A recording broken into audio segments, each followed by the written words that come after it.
Welcome back, YouTubers, for Chapter 13, The Evil Bad Book Club in the Turner Diaries.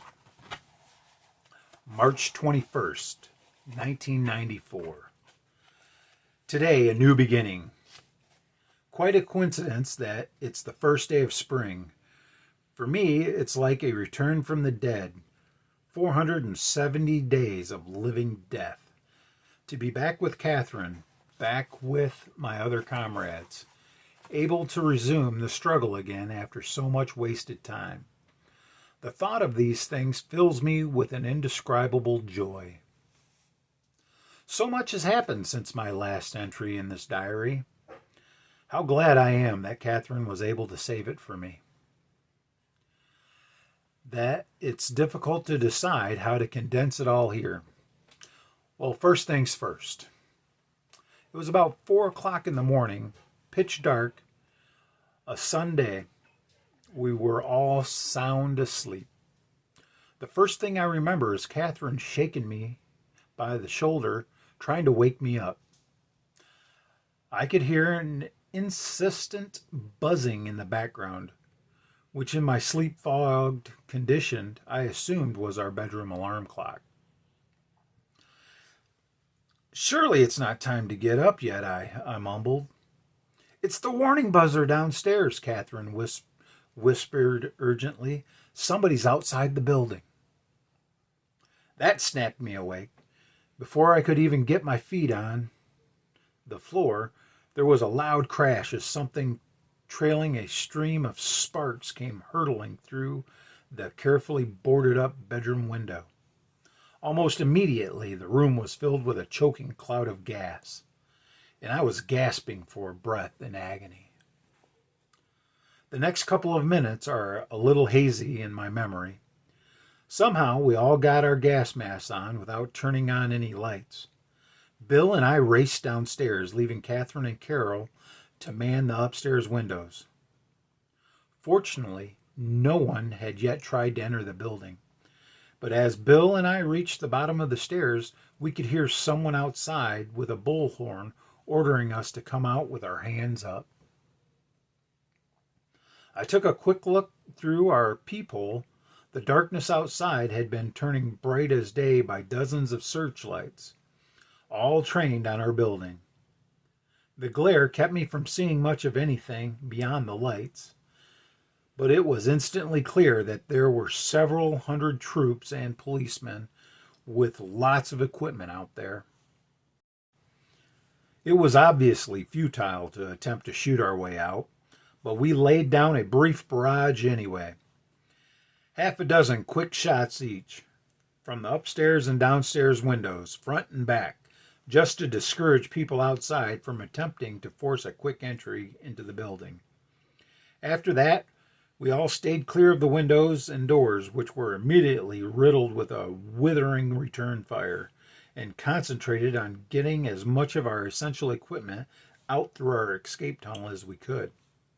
The cement block walls of the garage offered protection from the small arms fire being sprayed at us from every direction. Bill, Catherine, and Carol relayed our gear down the long, dark tunnel, while I stayed in the shop and gathered together for them the things I thought we should try to save. In a frantic and exhausting 3/4 of an hour, they assembled a small mountain of armaments and communications equipment in the drainage ditch at the far end of the tunnel. Although the three of them did most of the carrying, at least they were not in danger of being shot. I had bullets whistling around my ears the whole while, and I was stung at least a dozen times by splinters of concrete chipped from the walls by ricochets. I still don't understand how I avoided being killed.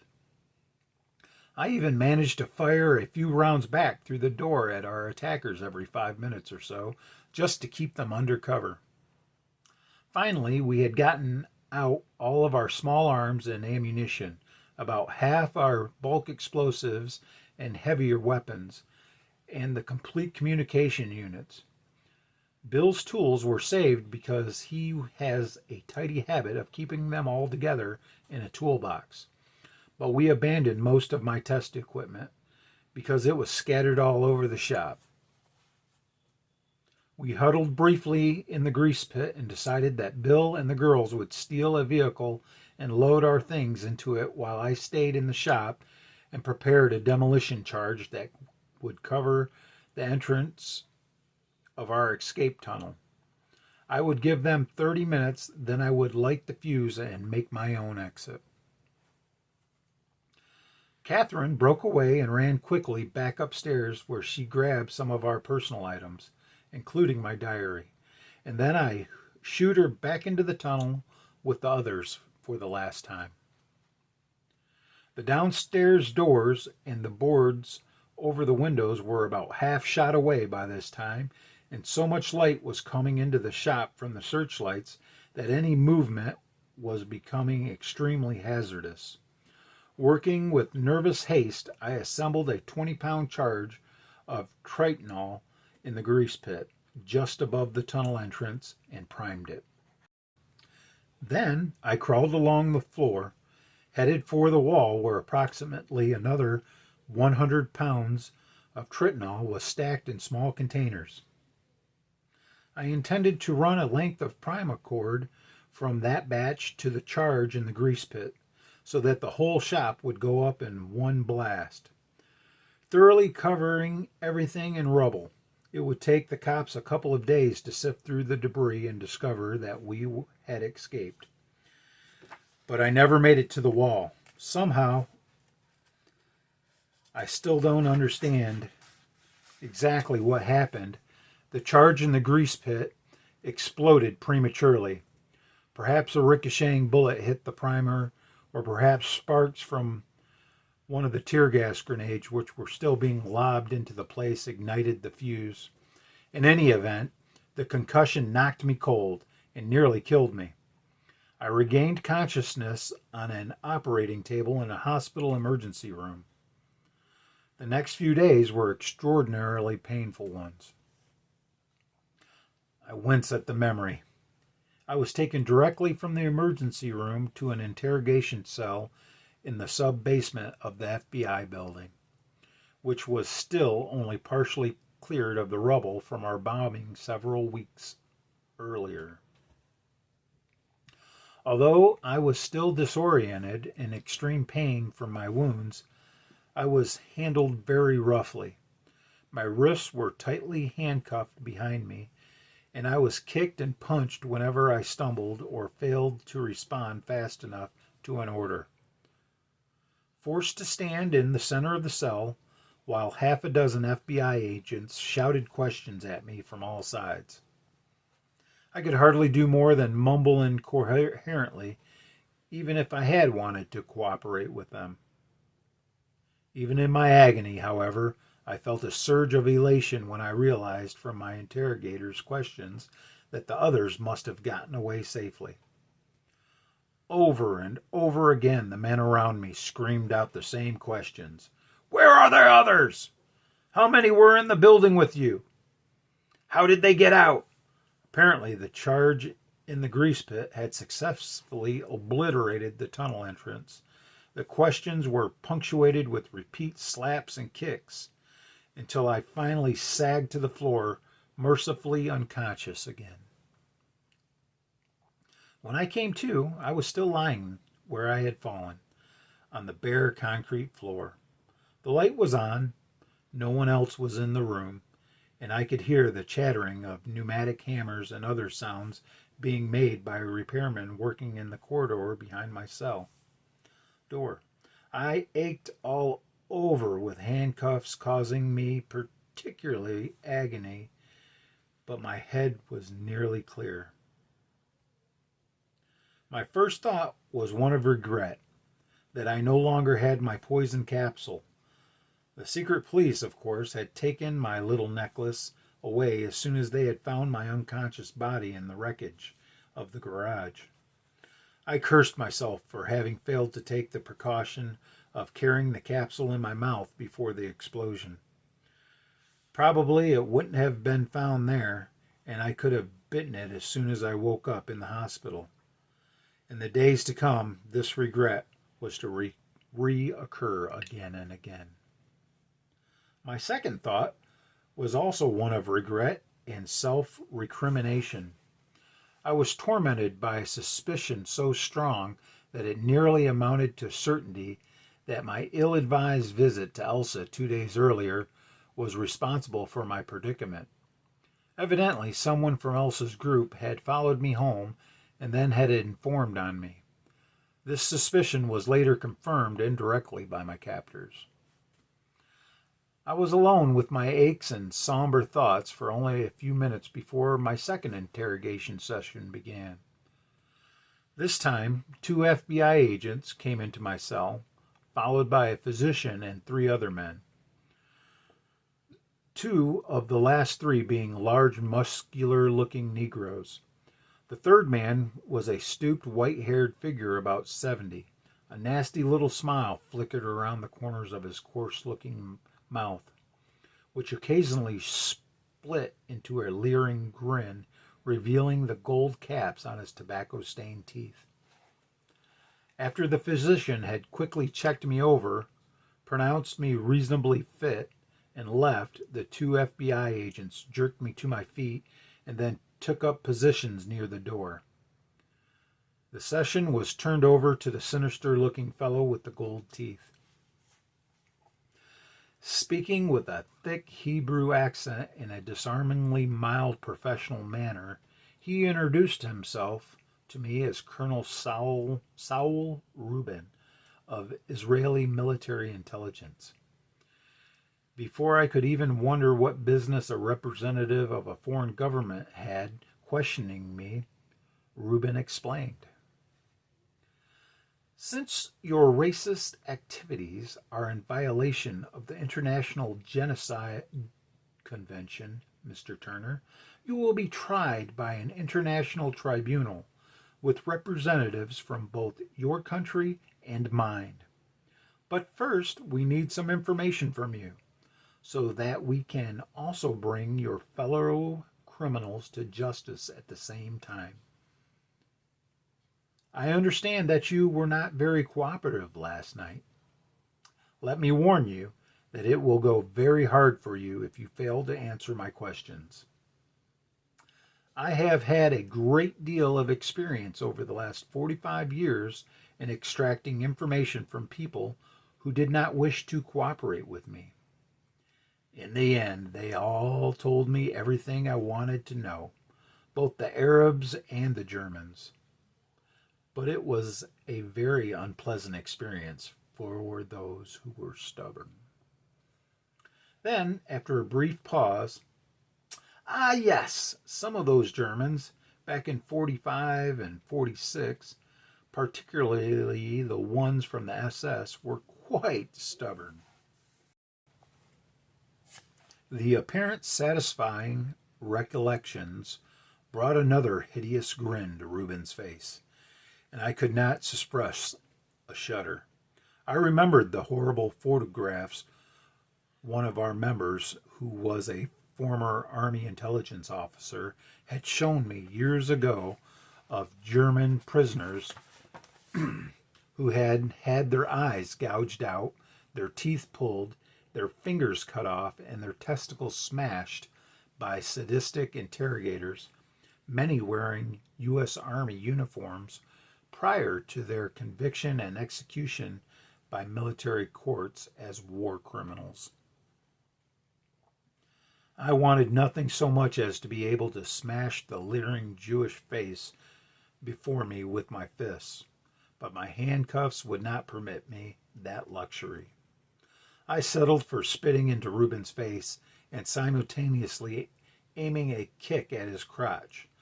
Unfortunately, my stiff aching muscles ruined my aim, and my kick only caught Rubin's thigh, sending him staggering back a couple paces. Then the 2 Negro orderlies seized me. Under Rubin's instructions, they proceeded to give me a vicious, thorough, and scientific beating. When they finished, my whole body was a throbbing, searing mass of pain, and I was writhing on the floor, whimpering. The subsequent interrogation sessions were worse, much worse, because a public show trial was planned for me, presumably in the Adolf Eichmann manner. Reuben avoided the eye gouging and finger cutting, which would have disfigured me, but the things he did were fully as painful. Note to reader. Adolf Eichmann was a middle-level German official during World War II. 15 years after the war, in 40 BNE, he was kidnapped in South America by Jews, flown to Israel, and made the central figure in an elaborately staged 2-year propaganda campaign to evoke sympathy from the non-Jewish world for Israel, the only haven for persecuted Jews.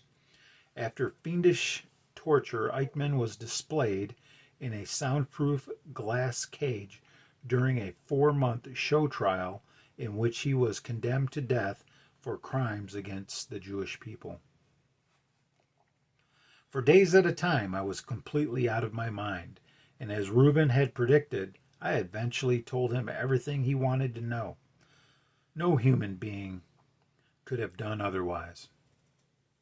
During the torture sessions, the 2 FBI agents, who were always present as spectators, sometimes turned a bit pale, and when Reuben had his 2 black assistants thrust a long, blunt rod up into my rectum so that I was screaming and wriggling like a skewered pig, one looked as if he were going to be sick.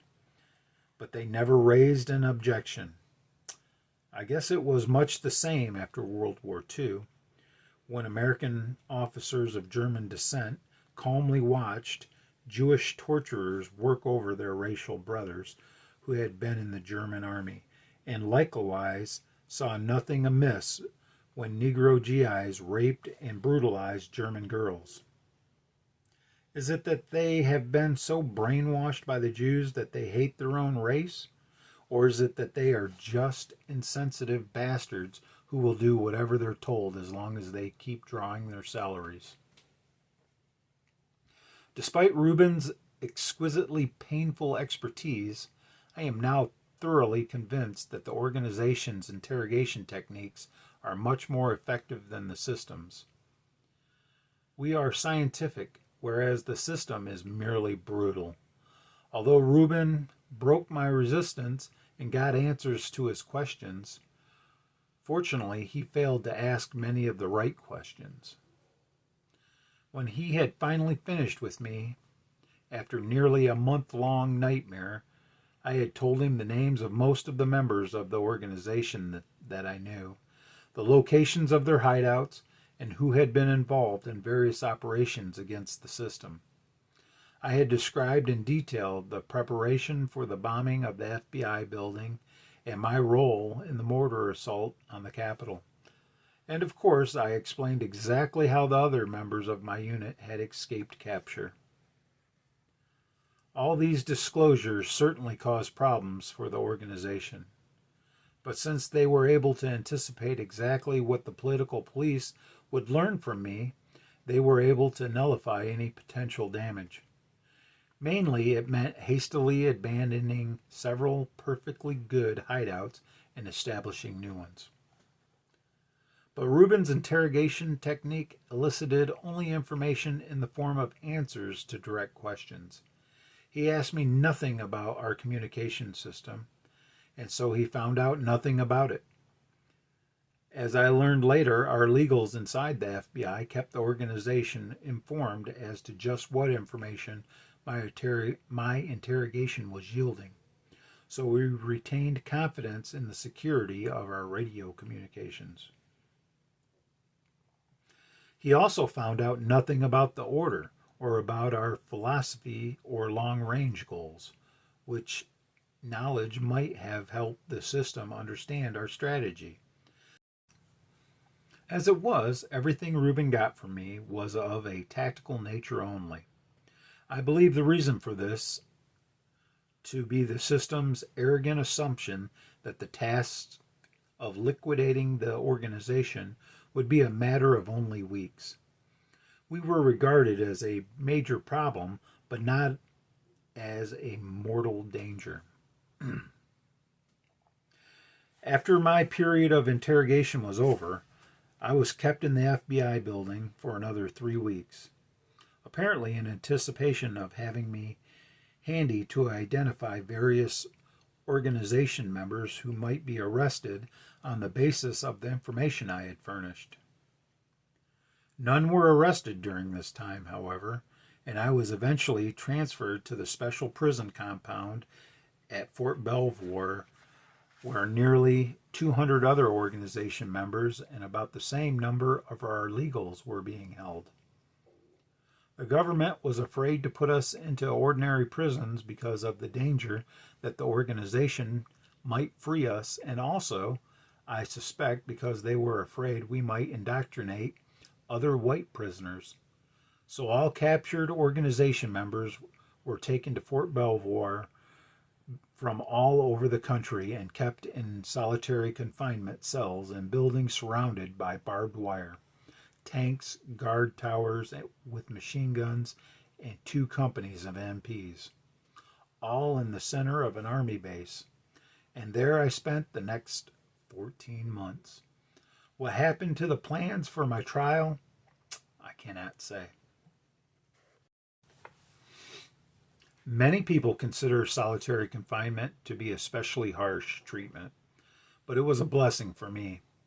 I was still in such a depressed and abnormal frame of mind, partly the result of Reuben's torture, partly from a sense of guilt at having yielded to that torture, and partly just from being locked up and unable to participate in the struggle, that I needed some time alone to straighten myself out.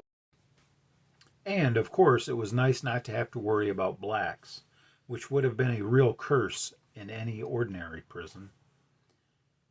No one who has not been subject to the terror and agony to which I was can understand the profound and lasting effect of such an experience.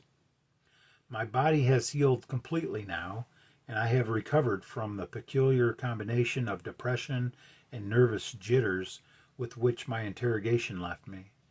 But I am not the same man I was. I am more impatient now, more serious-minded, even somber perhaps, more determined than ever to get on with our task. And I have lost all fear of death. I have not become more reckless, less so if anything, but nothing holds any terror for me now. I can be much harder on myself than before, and also harder on others, when necessary. Woe betide any whining conservative, responsible or otherwise, who gets in the way of our revolution when I am around. I will listen to no more excuses from these self-serving collaborators, but will simply reach for my pistol. All the time I and the others were at Fort Belvoir, we were supposed to be incommunicado and were allowed no reading material, newspapers or otherwise. Nevertheless, we soon learned how to communicate, to a limited extent, with one another, and we established an oral news pipeline from the outside through our guards, who were not altogether unsympathetic lot. The news we all wanted to hear, of course, was the war between the organization and the system. We were especially cheered up whenever there was news of a successful action against the system, an atrocity in the jargon of the news media, and we became depressed if the period between news of major actions stretched to more than a few days. As time passed, news of actions did become considerably less frequent, and the media began predicting with greater and greater confidence the imminent liquidation of our remnants of the organization and the return of the country to normalcy. That worried us, but our worry was tempered by the observation that fewer and fewer new prisoners were joining us at Fort Belvoir. An average of 1 a day was being brought in when I first went there, but that number had declined to less than 1 a week by August of last year. Then came the great Houston bombings of September 11th and 12th, 1993, In 2 earth-shaking days, there were 14 major bombings, which left more than 4,000 persons dead and much of Houston's industrial and shipping facilities smoldering wreckage.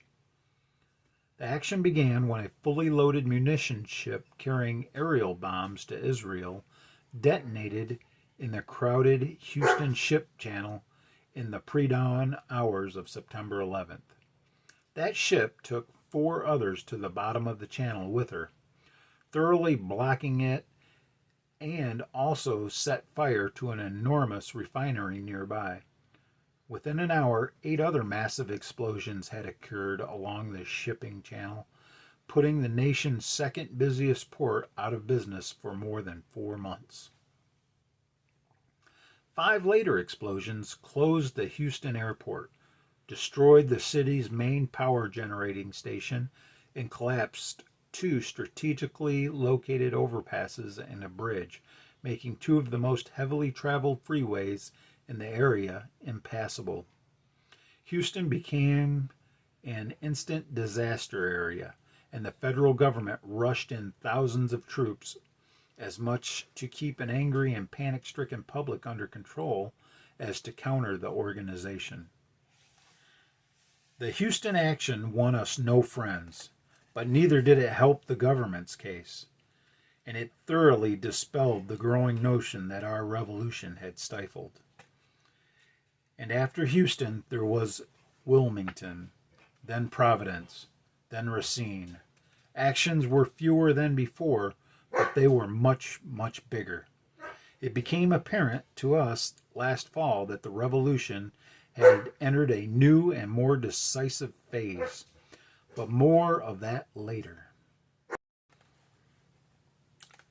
Last night was the most important action of all for those of us at Fort Belvoir.